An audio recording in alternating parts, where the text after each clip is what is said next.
Thank you. Senator Paul. Mr. O'Brien, you mentioned in your opening remarks that sanctions need to be part of a strategy. I couldn't agree more.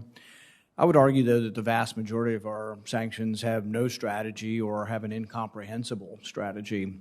I'll give you a couple of examples. For example, we're going to be debating later today or tomorrow whether or not we should sanction Nord Stream 2. I've asked the sponsors of the bill what their strategy is. What is the behavioral change you would like on the part of Russia or Germany? And they said, we just don't want the pipeline.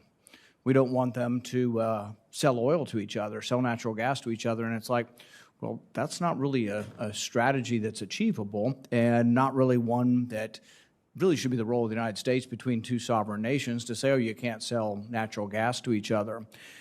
The other problem with the sanctions is we're really eager to put them on people, but we never articulate a reason to take them off.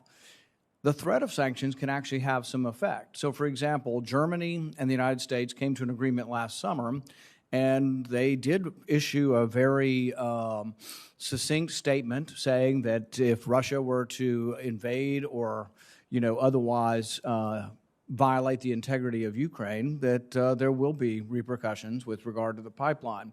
That, I think, the threat of an action may have some deterrence.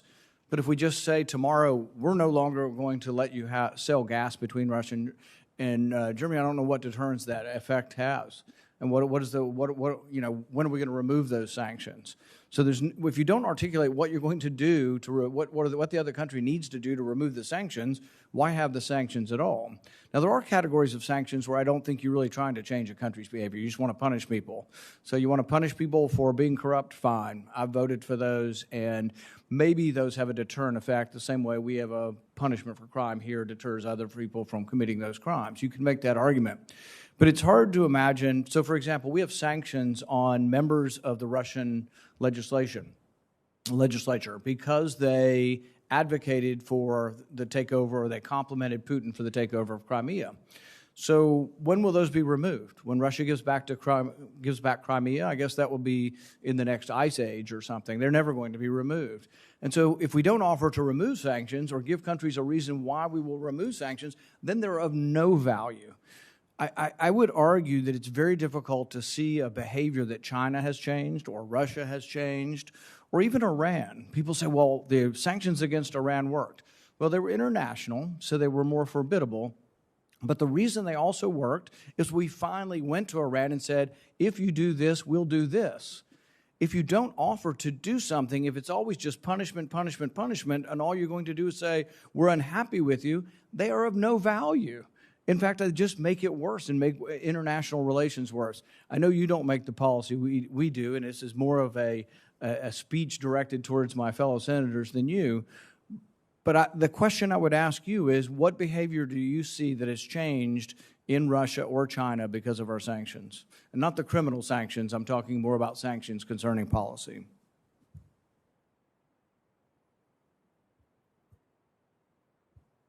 Sorry. Thank you, Senator. I agree with a lot of the analysis. And I look forward to working with you in making sure that we do set clear expectations, that the targets of our sanctions know what behavior they're supposed to undertake in order to see sanctions relief, but that our partners also agree with us that the sanctions are part of a strategy and that we agree on when success has been achieved. I think you raise a number of questions applying across sanctions policies, I think requires a sort of deeper dive. With regard to Russia and China, I mean, each of them in some way is acting as a malign and revisionist power at the moment. I think it's important that we attack the roots of that power and not simply some of the symbols. And so I look forward to working with colleagues both in the executive branch and here to be sure that we understand what we're trying to accomplish when we do use sanctions.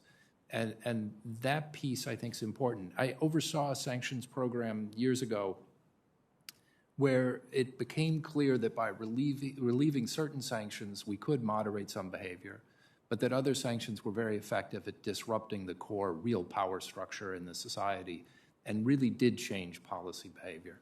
And I think that that kind of analysis may be available to us, but that's something I look forward to working with you and your colleagues more on. And I'll just close by saying that one theme throughout my consultations with both majority and minority and with members of the committee has been the desire to have more conversation while sanctions are under consideration. And I'll commit to that, because I think a discussion about what our goals are early can often avoid the kind of showdown that happens when we're looking at a specific action. And so I'll be happy to be part of those conversations going forward.